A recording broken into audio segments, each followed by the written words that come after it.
What you're about to witness will challenge everything you think you know about protest, respect, and the power of silent dignity to transform rage into understanding.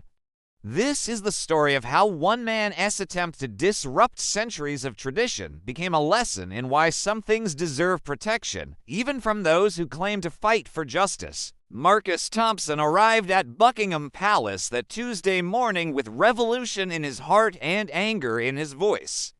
At 26, he carried the passionate certainty of someone who had identified the enemy and knew exactly how to fight it. The placard in his hands bore slogans about inequality, colonialism, and the crimes of empire. His megaphone was charged and ready. His social media followers were waiting for the viral moment that would finally wake up the sleeping masses. The changing of the guard ceremony represented everything Marcus despised about British society: pageantry that distracted from poverty, tradition that preserved privilege, ceremony that celebrated conquest. He had come to shatter the illusion, to force people to confront the reality hidden beneath the tourist attractions and royal pageantry. The royal guard standing at the gate was everything Marcus expected: tall, imposing, wrapped in the symbols of imperial power. The scarlet uniform blazed with the arrogance of empire, the bearskin hat towered with the weight of conquered nations, the rifle gleamed with the promise of violence that had built the British Empire on the bones of subject peoples. But Guard Sergeant William Hayes was something Marcus hadn't expected. The great-grandson of a man who had died fighting fascism in France, the son of a nurse who had spent 30 years serving in NHS hospitals in the poorest neighborhoods of Manchester, and a soldier who had joined the military not for glory, but for the steady paycheck that would help him support his disabled sister and aging parents. Hayes had been on duty for 90 minutes when Marcus pushed through the crowd of tourists, his voice cutting through the morning air like a blade through silk. "Look at this spectacle," he shouted, his megaphone amplifying his words across the palace courtyard. "Look at these toy soldiers playing dress-up while people sleep in doorways 5 miles away."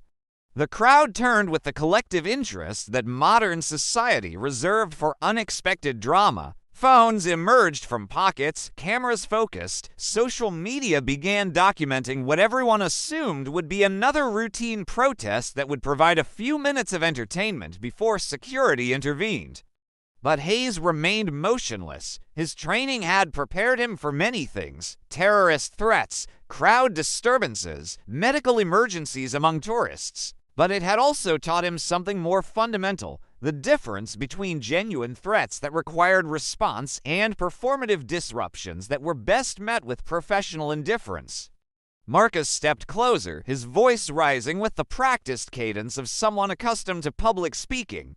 "This uniform represents centuries of oppression. These ceremonies celebrate the theft of wealth from colonized nations.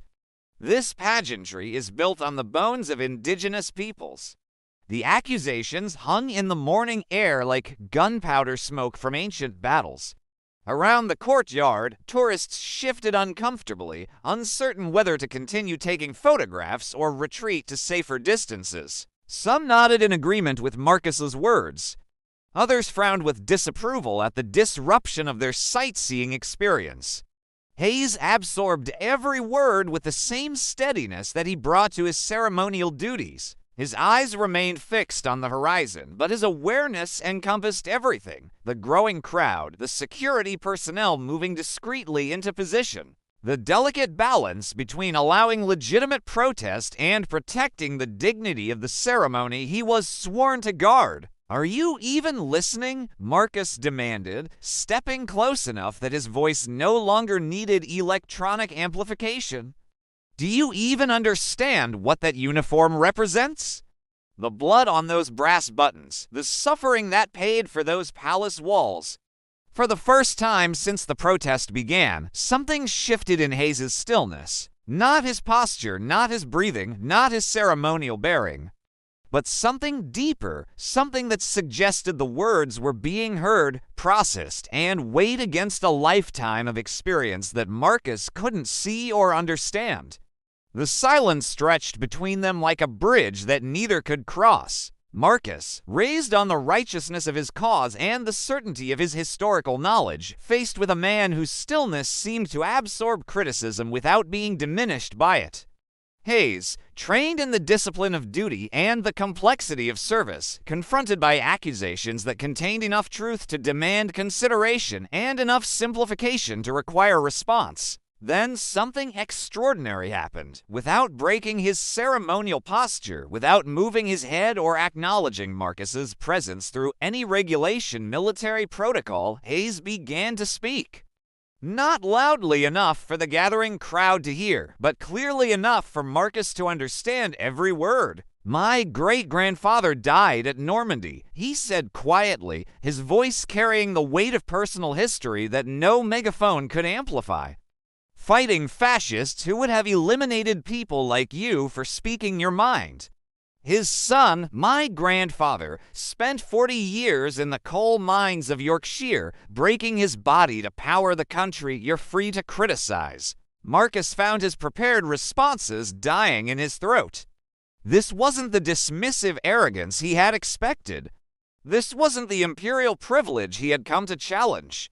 This was something more complicated. Personal history intertwined with national service, individual sacrifice connected to collective responsibility. Hayes continued, his voice never rising above conversational level, but carrying across the courtyard with the authority that comes from lived truth rather than borrowed outrage. "My father served 25 years as a paramedic in Birmingham. Saved lives in neighborhoods where your revolution is needed most. My mother runs a food bank in Manchester, feeds the hungry while Parliament debates." The crowd had grown quiet, sensing that something unprecedented was happening. This wasn't the usual confrontation between protester and authority figure. This was a conversation conducted in the most unlikely circumstances between two people who approached social justice from completely different directions. "And you think that uniform doesn't represent service?" Hayes asked, still maintaining his ceremonial stillness, but infusing his words with the accumulated weight of 3 generations of working-class sacrifice. "You think these ceremonies don't honor the people who died, so you could stand here and speak your mind without fear?" Marcus felt the ground shifting beneath his assumptions. He had come prepared to confront imperial arrogance, colonial nostalgia, and the privileged indifference of the ruling class. Instead, he was facing something far more challenging, a working-class soldier whose family had paid the full price of citizenship, whose service was motivated not by imperial glory, but by the simple recognition that someone had to stand guard while others protested.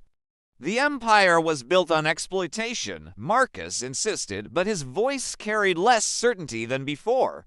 "These ceremonies celebrate conquest and subjugation." Hayes nodded almost imperceptibly, acknowledging the truth within the accusation while maintaining his duty to something larger than historical grievance. Yes, he agreed simply, and the freedom to speak that truth was built on the graves of people who died fighting tyranny. Both things can be true at the same time. The simple statement hit Marcus with devastating force. He had spent years learning to see history in terms of clear moral lines, oppressor and oppressed, colonizer and colonized, privilege and poverty.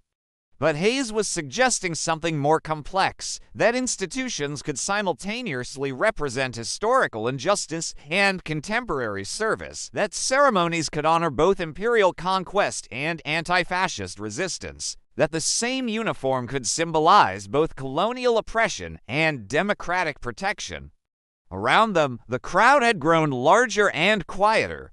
Word was spreading through social media that something extraordinary was happening at Buckingham Palace, but the usual categories of protester confronts authority didn't adequately describe what people were witnessing. This was a dialogue about history, service, and the moral complexity of institutions that carried both the weight of past crimes and the responsibility for present protection. The conversation that followed would be dissected in university classrooms for years to come, analyzed as a case study in how genuine dialogue could emerge from the most unlikely confrontations. Marcus found himself pulled into a discussion he hadn't prepared for, defending positions he had never questioned against a perspective he had never considered. But the institution itself is corrupt, Marcus insisted, gesturing toward the palace behind Hayes. You can't separate individual service from systemic oppression. Your great-grandfather's sacrifice doesn't erase the crimes committed under that flag. Hayes nodded again, his ceremonial stillness somehow making his words carry more weight rather than less. You're right, he agreed, surprising Marcus with the admission. The institution has blood on its hands, empire, conquest, exploitation. All of it happened under this flag. But tell me something, if we tear down every institution that carries historical guilt, what do we build in its place? The question hung in the air like smoke from ancient battles. Marcus had spent years learning to tear down, to expose, to criticize. But he had never been asked to construct, to propose, to take responsibility for what came after the revolution. We build something just, Marcus replied, but his voice carried less certainty than his words demanded. Something that serves the people instead of exploiting them, and who decides what justice looks like. Hayes asked quietly, who determines which people deserve serving? And who stands guard while those decisions are being made? The philosophical complexity of the questions began to overwhelm Marcus's prepared responses. He had come expecting to confront mindless authority, imperial arrogance, the kind of blind obedience that made fascism possible.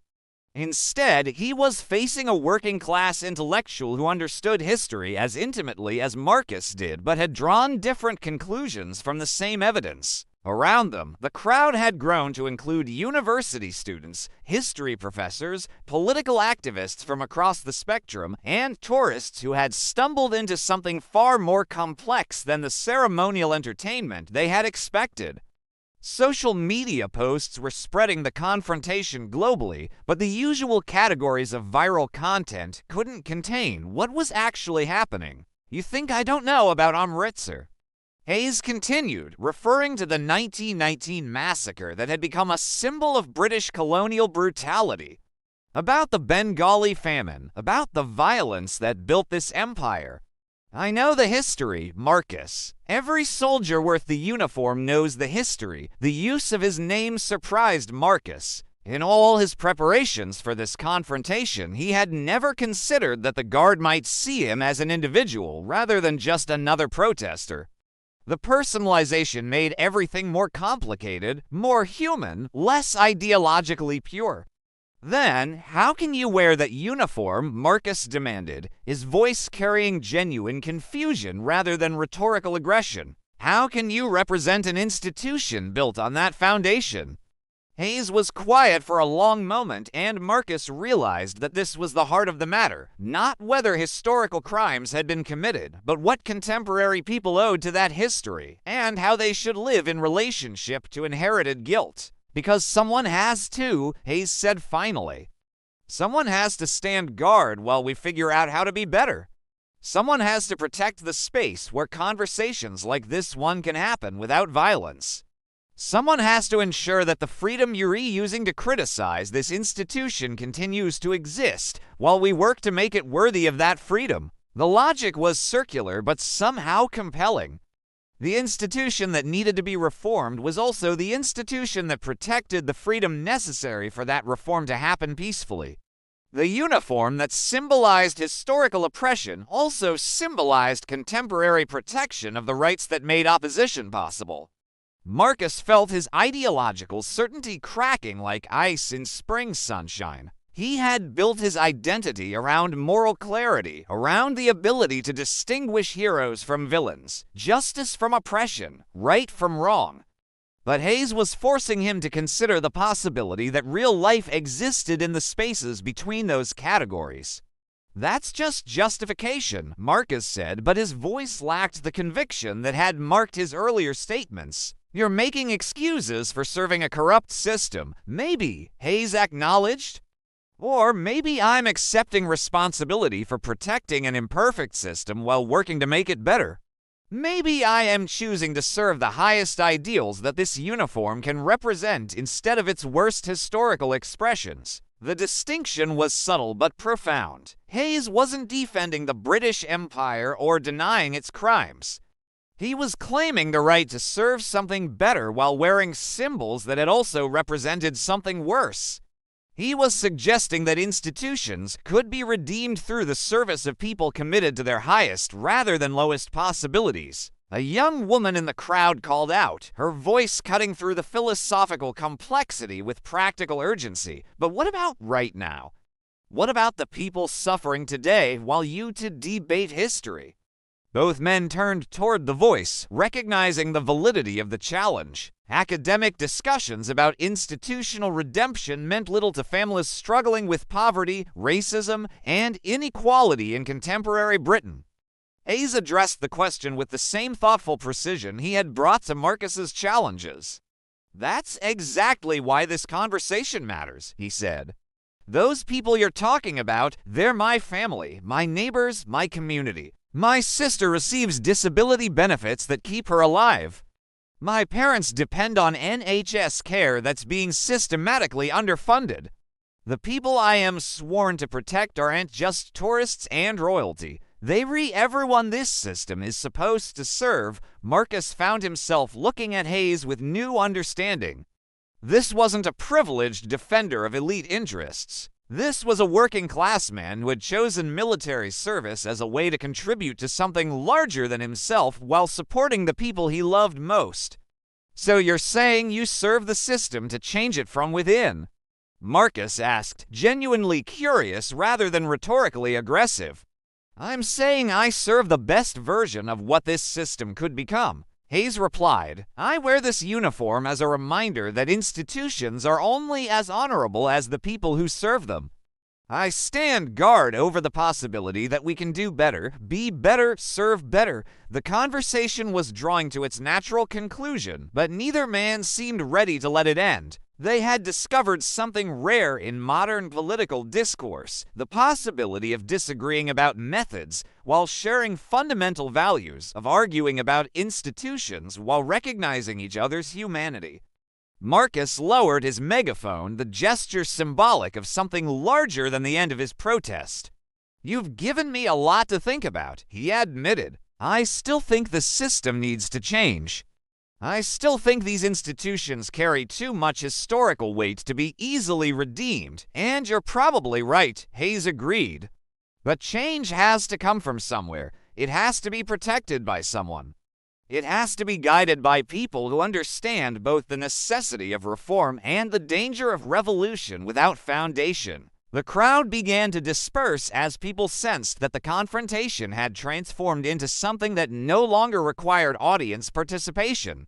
But the conversation between Marcus and Hayes continued for another 20 minutes, ranging across topics of service, sacrifice, historical responsibility, and the complex relationship between individual conscience and institutional loyalty. When they finally parted, it was with mutual respect rather than ideological conversion.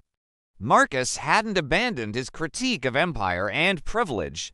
Hayes hadn't renounced his commitment to military service, but both had discovered that their apparent opposition masked a deeper agreement about the values that mattered most: justice, service, protection of the vulnerable, and the courage to stand for something larger than personal convenience. The encounter would be remembered not as a victory for either perspective, but as evidence that meaningful dialogue remained possible even across the deepest political divides, when people approached each other with genuine curiosity rather than predetermined conclusions. The video footage of their conversation would be analyzed by political scientists for decades, not because it resolved fundamental questions about institutional reform and historical responsibility, but because it demonstrated something increasingly rare: the possibility of transforming confrontation into conversation through mutual recognition of shared humanity. Marcus walked away from Buckingham Palace that day with his revolutionary fervor intact but complicated by new understanding. He continued his activism, continued his criticism of systemic inequality, continued his work towards social justice. But his methods evolved, influenced by Hayes's example of serving change from within rather than simply demanding it from without. 6 months later, Marcus would publish an essay that became required reading in conflict resolution courses across Europe, The Guard and the Revolutionary. Why dialogue matters more than victory. In it, he wrote, "I went to that palace to tear down a symbol. Instead, I discovered that symbols are complex, that institutions carry multiple meanings simultaneously, and that the people who serve them are more complicated than our ideologies allow us to see." Hayes never read the essay. Military protocol discouraged public engagement with political commentary, and his personal time was consumed by family responsibilities and continued service. But he carried the memory of that conversation through every subsequent interaction with protesters, every ceremonial duty, every moment when his commitment to service was tested by criticism or doubt. The encounter changed him in subtle but profound ways. He began reading more widely about British colonial history, not to justify his service, but to understand it more completely. He volunteered for educational programs that brought military personnel into schools in underserved communities, sharing stories about service that emphasized protection of vulnerable populations rather than projection of imperial power. Most importantly, he developed a reputation within the Royal Guard for his ability to de-escalate confrontations through dialogue rather than authority. When other protesters approached with similar challenges to his service, Hayes responded with the same thoughtful engagement that had transformed his encounter with Marcus from conflict into conversation. The ripple effects extended far beyond the two men directly involved. Videos of their exchange were translated into dozens of languages, analyzed by educators seeking examples of constructive political dialogue, and cited by activists on both sides of debates about institutional reform versus revolutionary change. A year after their encounter, Marcus received an unexpected invitation. The Royal Military Academy Sandhurst was hosting a symposium on service and social responsibility in democratic societies, and they wanted him to participate in a panel discussion about the role of dissent in institutional improvement. His co-panelist was Sergeant William Hayes. The reunion was warm, marked by the mutual respect that had grown from their original confrontation. Together, they presented their conversation not as a model for ideological conversion, but as evidence that democratic societies required both internal critics and internal reformers, both revolutionary pressure and institutional stability. "Marcus taught me that service without self-examination becomes complicity," Hayes told the audience of future military officers. "That wearing this uniform carries the responsibility to understand its full history, not just its noble aspirations. And William taught me that criticism without construction becomes destruction," Marcus replied.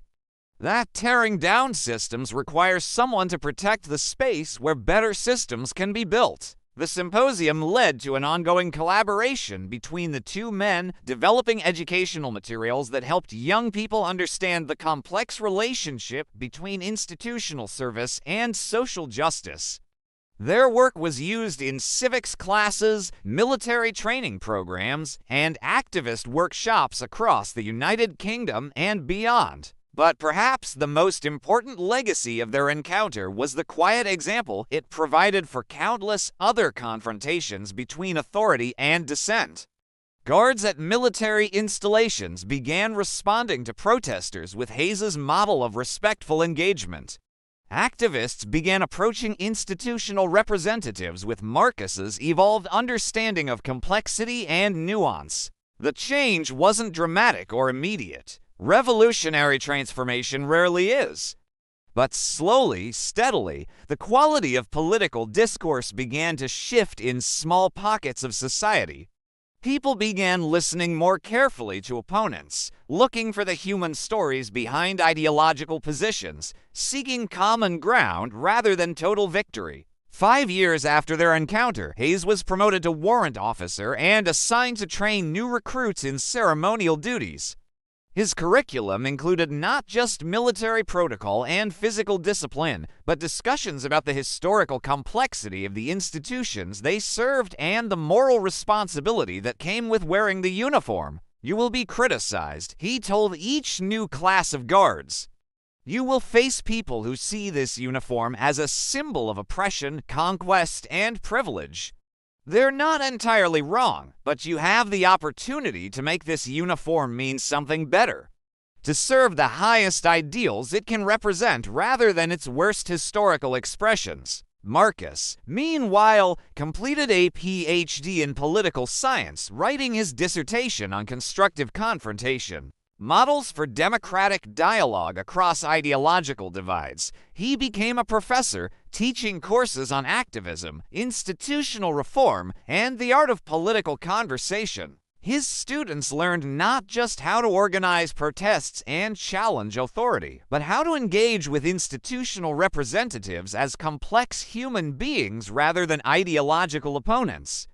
The original confrontation at Buckingham Palace became a case study in his curriculum, analyzed not as a victory for either perspective, but as evidence that meaningful change could emerge from the space between revolution and reform, between criticism and construction, between tearing down and building up.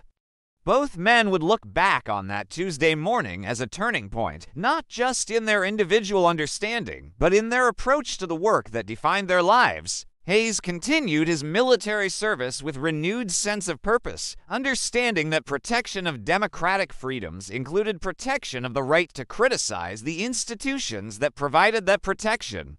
Marcus continued his activism with evolved strategy, recognizing that sustainable change required engagement with existing systems rather than their complete destruction. The conversation that began as confrontation had evolved into collaboration, proving that democracy's greatest strength wasn't the elimination of conflict, but the transformation of conflict into constructive dialogue. In a world increasingly divided by ideological certainty and mutual incomprehension, their example offered something precious. Hope that people could disagree profoundly about methods while discovering they shared fundamental values, that apparent enemies could become unexpected allies in the work of making society more just. The Royal Guard continued his ancient duty of standing watch over British democracy.